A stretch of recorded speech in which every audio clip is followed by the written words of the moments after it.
Oh, Buggity, it's me, Bastion. Hey, what is up, YouTube? This is Merman Master coming at you guys from the Team Time Riders YouTube channel today with an exciting deck profile for you all. And in today's deck profile, I'm going to be profiling the one and only Bastion Misawa. Now, I've been working a long time on this character deck. It is by no means complete. However, I think I got a pretty cool build that I want to show you guys.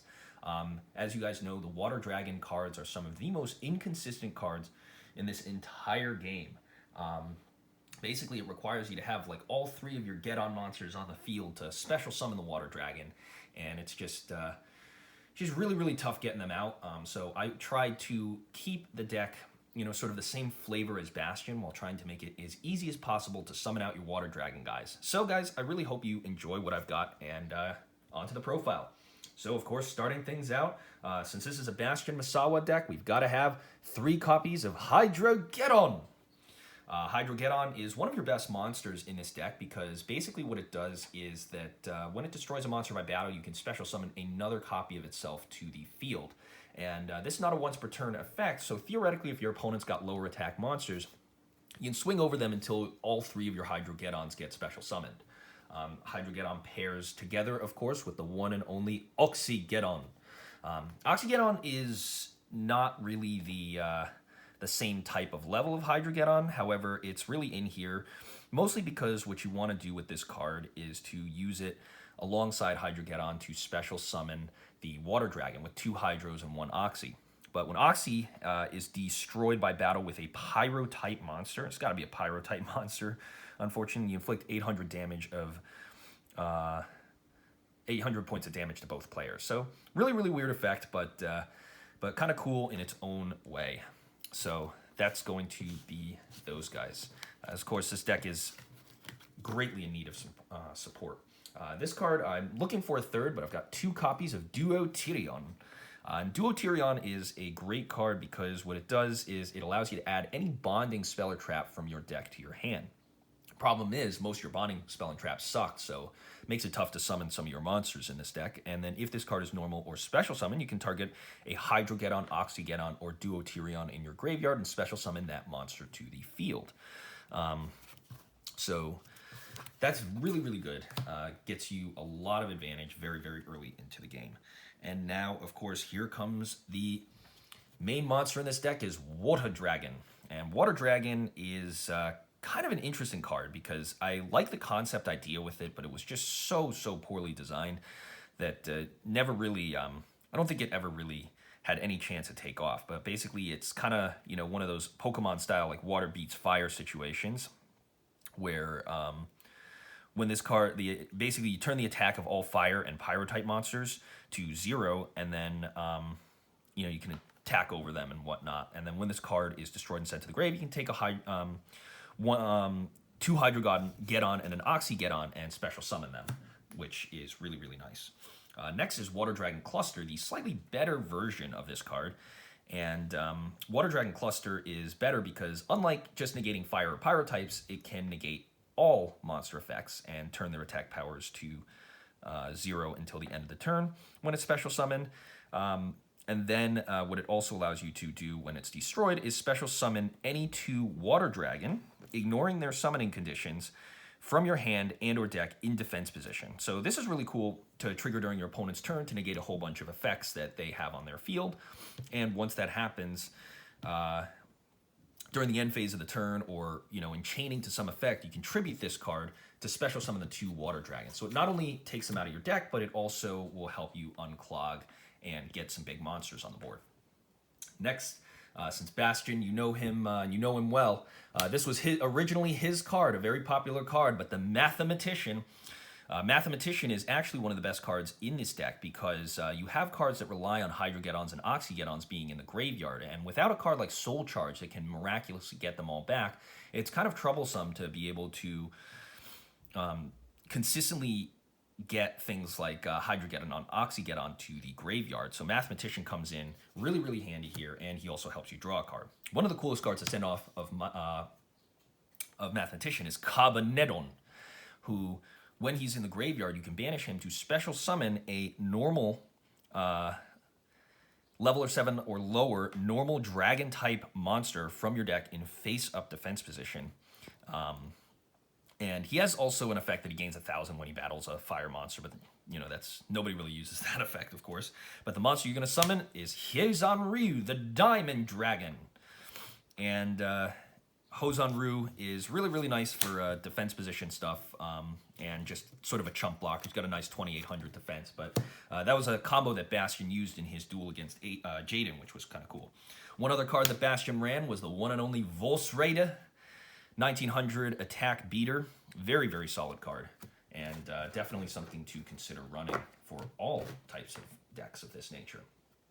One personal tech card that I put in here that I feel like is really, really good to have is one copy of Lava Golem. Now, you might be asking why I would put Lava Golem in this deck, and the reason is because Lava Golem is a fire monster, and your opponent is most likely not going to be playing a fire deck. Fire is a very unpopular type right now. Unfortunately, this card is not Pyro, so some people like to run Volcanic Queen, but since that's an Axle card, I decided to keep it with Lava Golem instead of Volcanic Queen, unfortunately. But theoretically, you'd run Volcanic Queen in a Water Dragon deck over this card, but Lava Golem's just in here, not only because he's got a level 8, but also because you can tribute your opponent's, multiple of your opponent's monsters. It makes it easier for your Water Dragon to be able to deal with them. So, all right, and final 2 monsters in the deck are 2 copies of the Litmus Doom Swordsman. Litmus Doom Swordsman is one of the coolest cards. I'm really, really glad to see that this card finally got released in the TCG. Most people overlook it, but this is honestly going to be doing most of the work in this deck because you have a lot of level 8 monsters in this deck. So combined together with this card right here, Litmus Doom Ritual at 2, you have a really, really cool kind of recycling and different kinds of effects that you can activate with this guy's Litmus Doom Swordsman. Basically will gain 3,000 attack power and become unaffected by traps and indestructible by battle when you have a continuous trap on the field, or while a trap is on the field. And so basically what you do is you can have Litmus Doom Swordsman just basically gain the 3,000 attack either during the battle phase or whenever else while you control the trap card. And you got some pretty cool other types of traps in here that prevent your opponent from really doing anything. And then when this card is destroyed and sent to the graveyard, you can target a trap card in your in either graveyard and set that card to your field. Combined together with Litmus Doom Ritual,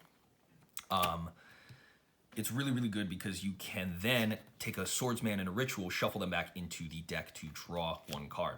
But another cool fact about this card is that because it's a level 8 and because you're doing some Ritual stuff in this deck, you've got dead Water Dragons or Lava Golems or Water Dragon clusters in your hand that you don't need. You just send them away for Litmus Doom Swordsman to just get free advantage that you wouldn't have anyway. So that's really, really cool.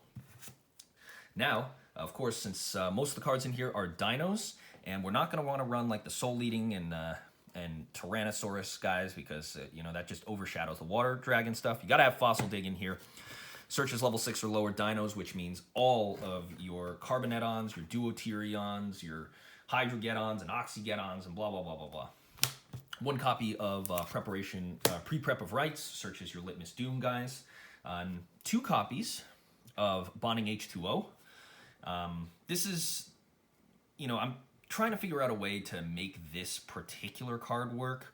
I know it's the toughest one to activate, but this particular one, I'd love to really resolve. It's a very tough card to resolve, guys, but tributes the 2 Hydro and 1 Oxy to special summon the Water Dragon from hand, deck, or grave.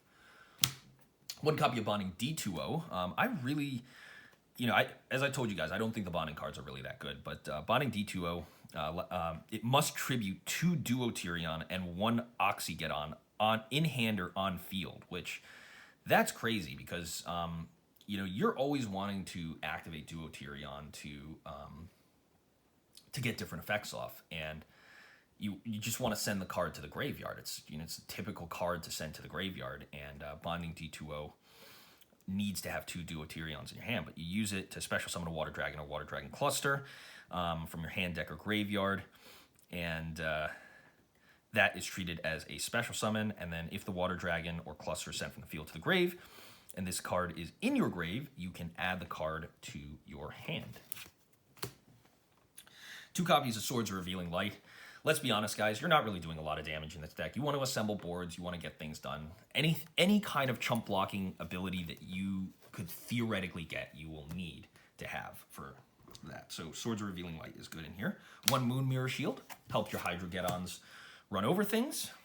1 Foolish Burial gets all your cards to the grave. This is the most important card in the deck because it can send your Water Dragon clusters into the grave, where it can then be used with the best bonding trap.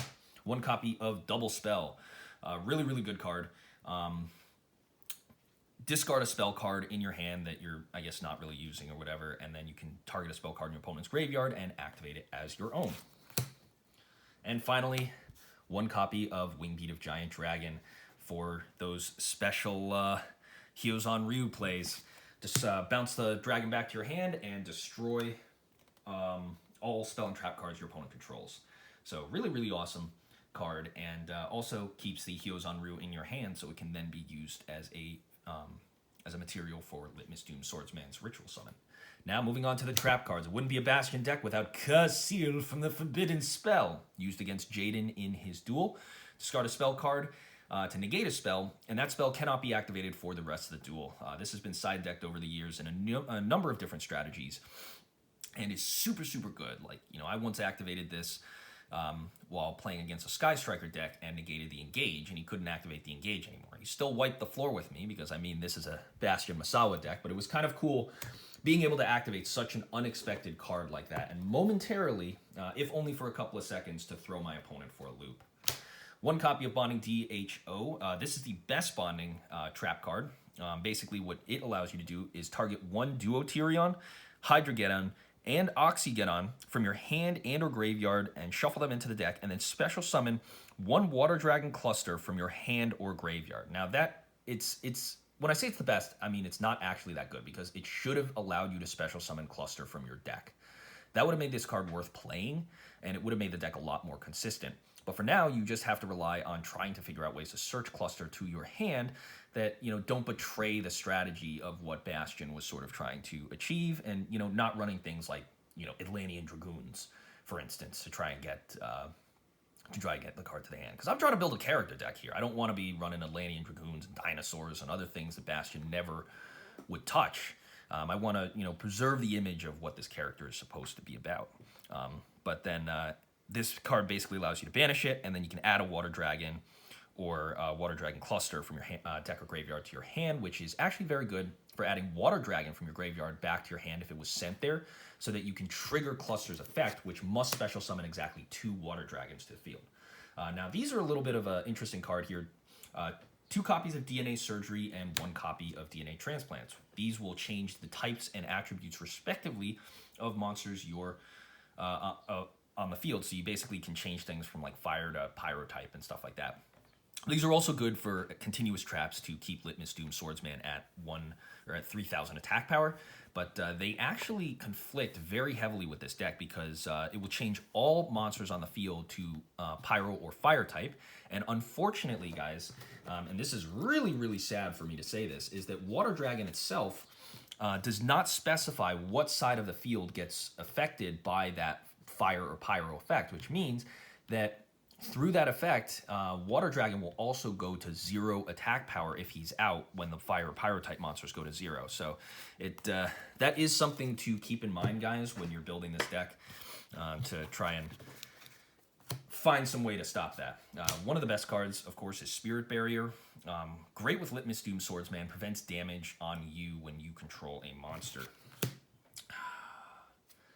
1 Wabaku in the deck, really, really good card. And finally, Damage Condenser, to discard 1 card when you take battle damage, to special summon a monster from your deck with attack equal to or less than the battle damage that you took in attack position. So really good at getting other monsters out, like Hydrogeddons and Oxygeddons, directly out that you wouldn't have otherwise been able to get.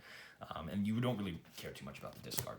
So guys, that is going to complete my Bastion character deck profile. It's still very much a work in progress, and I'd love to hear you guys opinions and suggestions at things that I might be able to add into this deck. But until next time, guys, this has been the Mermail Master with the Team Time Riders YouTube channel, and I'm signing out. Catch you guys next time. Peace.